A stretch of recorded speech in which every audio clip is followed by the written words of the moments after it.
Hi, everybody. I think this is live now. I hope you're well. I hope that you've had a pretty good week.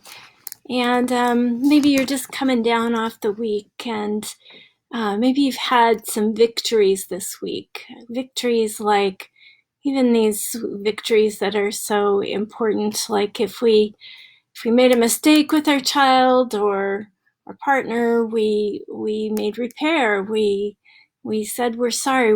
We found our way back to connection, or maybe we just got through the week, and that's the victory. So whatever it is for you, I hope that you can be kind to yourself and see the good that was in you that helped you get through the week, helped your child to get through the week, and maybe are just in relax and chill mode. So tonight, though, I'm talking about a topic that is so powerful. it's It has to do with two power tools that really will make such a difference for you. So basically, the question is, are you just so wishing it was so much easier to motivate your child right now? You're teaching them at home. Maybe you just feel like they're dragging their feet to get them to move from one activity to the next. And maybe you're wondering, is there a healthier way to do this rather than getting into that reward and punishment trap, or even just feeling like you're turning into a dictator? So I'm so glad you're here, because definitely, yes, there is a better way, a way that helps you to, like, it helps your heart to feel good. It's based on what we know. It comes from neuroscience, and it makes your child's heart feel good too. So tonight you're going to learn these two powerful tools that will just get you off of that exhausting hamster wheel or hamster treadmill of pushing and pulling your child through the day, and helping them to really come into this place where they're just more solution minded, just truly and cooperative. So we're going to talk, the two tools we're going to talk about tonight are empathic transitions, or sometimes we can call them empathic or transitional warnings. But empathic transitions and empathic leadership. Sometimes we can think of that as embodied leadership. So here we go. So the main thing to remember is that a connected child, a child who's connected to themselves, so isn't just really upset or they're sort of shut down or amped up, but they're connected. They're connected to you. They're connected to themselves. So a connected child is a calm and alert child, and that is perfect for learning, and it's also really helpful for transitions. So again, calm and alert is what we want. So empathic transition, this is the number one tool that it just makes such a huge difference. So it's going to help your child. What you want to think about, so just hold this phrase in mind, that you're going from jolting to rolling. So empathic transitions have this goal of, we're going to help our child sort of roll into the next part of their day, into the next thing that they've got to do. Say they're moving from one subject to the other in their learning. So we're moving from jolting them sort of by yelling or sort of a forceful way to rolling. And this is how we're going to do it. So at 15 minutes, at 10 minutes, and at 5 minutes, we're going to give them just a heads up that in that amount of time, it's going to be time to move on to the next task. So it might go something like this. So in 15 minutes, Isaiah, we're going to move to your next subject, and you'll be able to take a bathroom break and do whatever, and then we'll move into the next thing. And then at 10 minutes, you'll say again, okay, Isaiah, in 10 minutes, we'll be moving to the next thing. And then in 5 minutes, saying that again. Okay, in 5 minutes, we're going to switch gears. And so just really start to gather your supplies up, or maybe get ready to sign off if you're on a Zoom class or whatever, so we can move on to the next thing.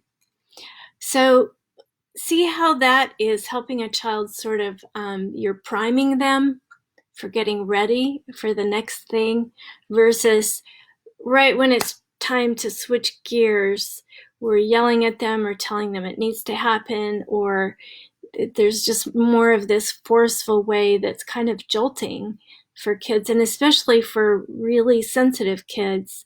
Hi, Whitney. So nice to see you. For really sensitive kids. And I'd love to hear, Whitney, any victories you had this week. I started out with that. Hi, Lindsay. I see you too. Tell me about your victories this week, you guys, even if it was you were kind to yourselves. You got through the week. I'd love to hear.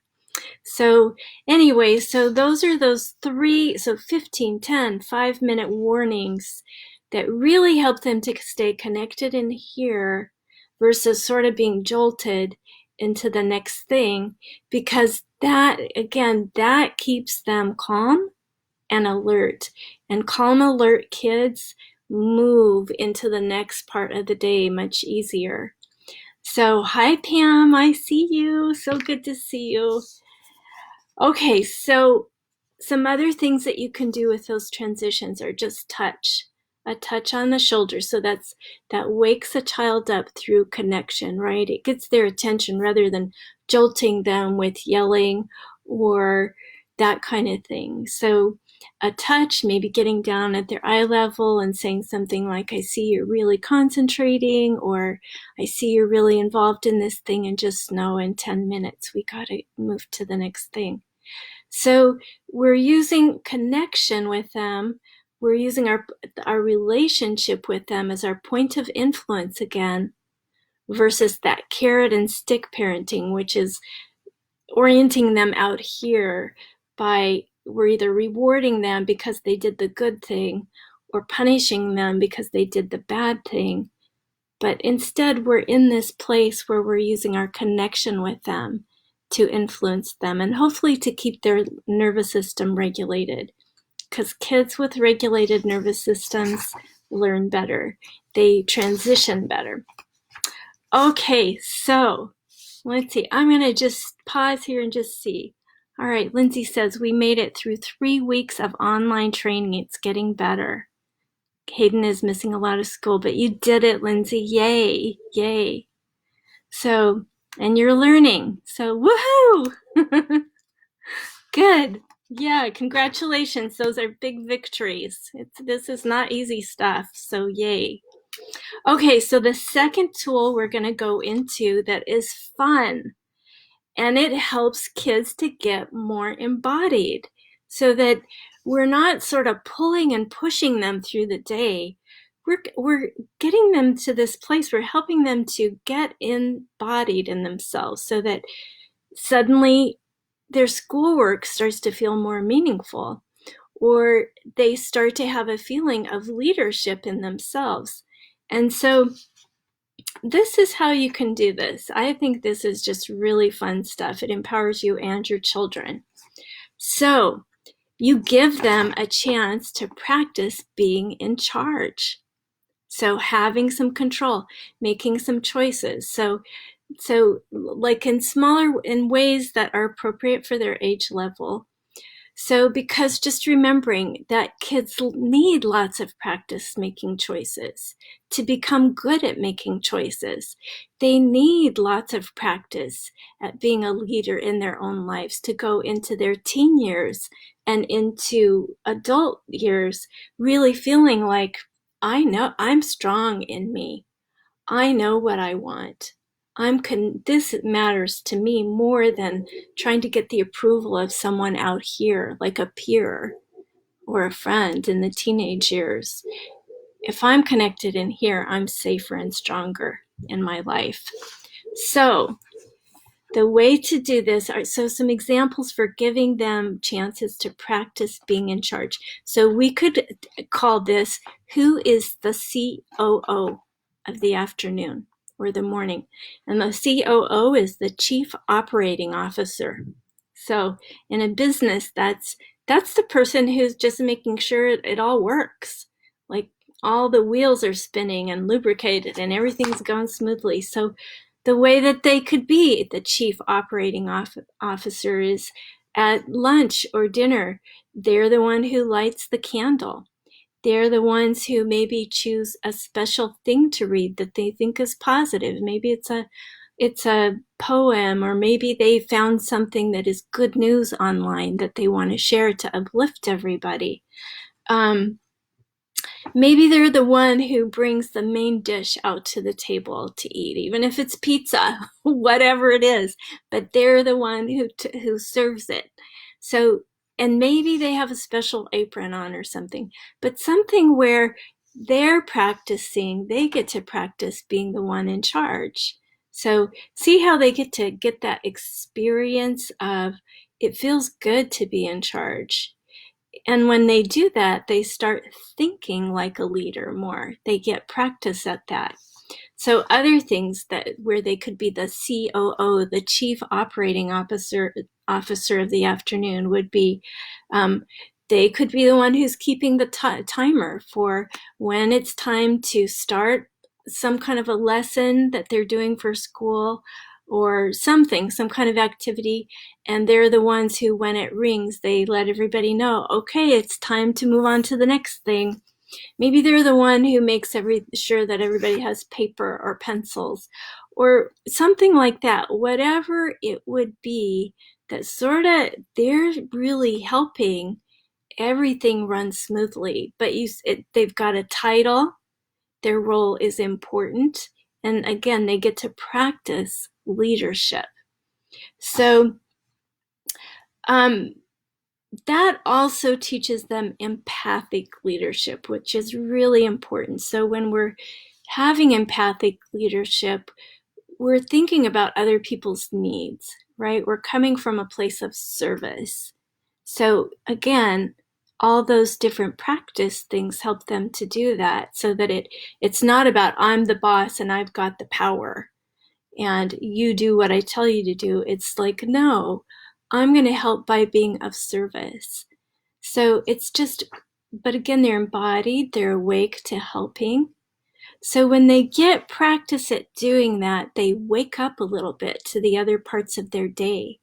They wake up a little bit more to the meaning of things that have to do with their learning or that kind of thing. So you could also call them, if you didn't want to use COO, you could also, they get to be the teacher's assistant for the day.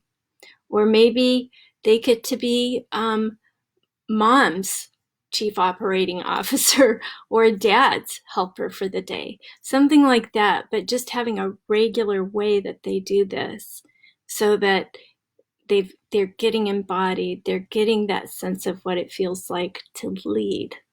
Okay, so that is it, you guys. I hope that was helpful, and love hearing about how you're doing.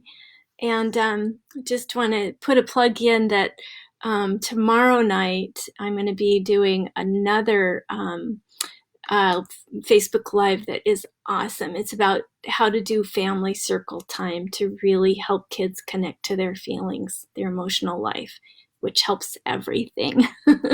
So anyway, take good care, you guys, and I will see you tomorrow night. Okay, bye.